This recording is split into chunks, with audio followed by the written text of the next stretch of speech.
అంటే రామ్ గోపాల్ వర్మ ఒక కామెంట్ చేశారు, ఈ పైరసీ ఆగదు, ఇది ఎప్పుడూ మనకి ఉంటూనే ఉంటుంది అని. అందుకు ఈ పైరసీని రికార్డ్ చేసిన వాళ్ళతో పాటు ఎవరెవరైతే చూస్తున్నారో వాళ్ళని కూడా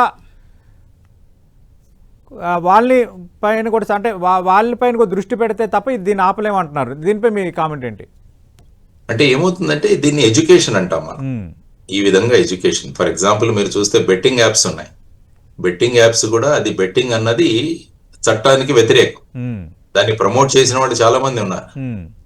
వీళ్ళు ప్రమోట్ చేస్తున్నారు కదా అని దాంట్లో దిగే వాళ్ళు కూడా చాలా మంది ఉంటారు. అంటే యూజర్స్ ని కూడా శిక్షించాలని వర్మ అంటున్నారు.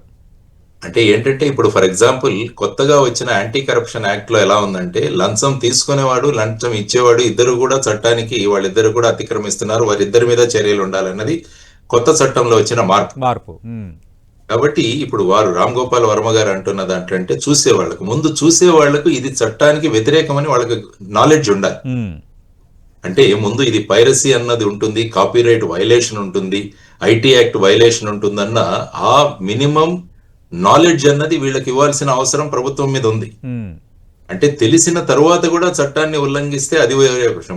ముందు ప్రేక్షకుల్లో ఈ అవేర్నెస్ కలుగజేయడం, దానివల్ల మనం ఏదైనా చూస్తున్నప్పుడు అది లీగల్ గా ఉందా లేదా అన్నది ఒక ఇది కూడా రావాలి. అటువంటి మార్పులు కూడా తీసుకురావాలి. అమెరికాలో యాక్చువల్ గా మీరు చూస్తే ఇటువంటి పైరసీ ఏవైనా మనం బ్రాడ్కాస్ట్ చేస్తే వారికి కోడ్ ఇస్తారు.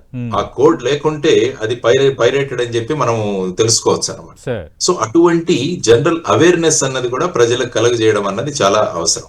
అంటే ఈ అవేర్నెస్ లేకుండా, ఎందుకంటే సర్వసాధారణ వ్యక్తి ఏమనుకుంటాడు, నాకు తక్కువగా ఏదైనా వస్తే నేను కొనుక్కుంటాను. అందుకనే మీరు చూడండి పెద్ద పెద్ద షాపింగ్ మాల్స్ లో 50% సేల్ పెడతారు.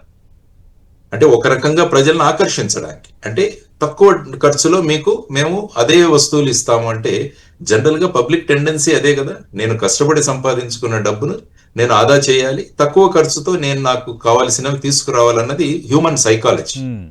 సో ఆ విధంగా అది చట్ట వ్యతిరేకం అన్నది వాళ్లకు పరిజ్ఞానం ఉందా లేదా అన్నది మనం కల్పించాల్సిన అవసరం చాలా ఉంది. అంటే ఈ పైరసీ అన్నది కూడా ఆపడం కూడా చాలా కష్టమే, it's not that easy.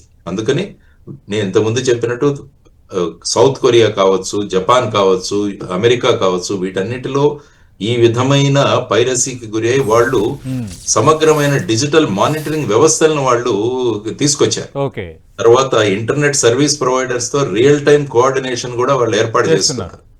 So ఇలాంటివన్నీ కూడా చేశారు. కాబట్టి ఒక పక్క పైరసీని నిరోధించడం, ఇంకొక పక్క ప్రజల్లో అవగాహన కల్పించడం, ఆ తర్వాత ప్రజలకు అయ్యే ఎక్కువ ఖర్చుని మనం ఏ విధంగా నియంత్రించాలి, ఈ మూడు విధాలుగా మనం గనక ఒక మోడల్ తీసుకురాగలిగితే then that will be a solution అని నేను అనుకుంటాను సతీష్. అంటే లక్ష్మీనారాయణ గారు మనం చూస్తున్నాము, అంటే ఐబొమ్మే టార్గెట్ అయింది, ఇంకా అలాంటి పైరసీ సైట్లు చాలా ఉన్నాయని. ఎందుకంటే ఇది అయిన వెంటనే ఐబొమ్మ 1 అన్నారు, తర్వాత మ్యూరల్స్ అన్నారు, ఇంకా నెంబర్ ఆఫ్ సైట్స్ ఉన్నాయి.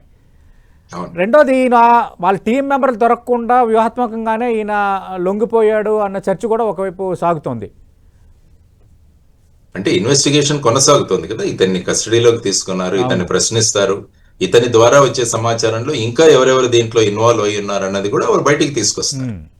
అంటే అది ఓవర్ నైట్ మనం రిజల్ట్స్ ప్రొడ్యూస్ చేయలేం కదా మొత్తం, ఎందుకంటే ఈ సర్వర్స్ అన్ని పెట్టుకుని ఎక్కడో వేరే చోట్ల కరేబియన్ ఐలాండ్స్ లో పెట్టారని విన్నాము. సో అక్కడి నుంచి ఏ విధంగా పెట్టారు, తర్వాత అక్కడి నుంచి ఇన్ఫర్మేషన్ తీసుకురావాలి, ఇదంతా కూడా కొంత సమయం పట్టే అవకాశం మనకు.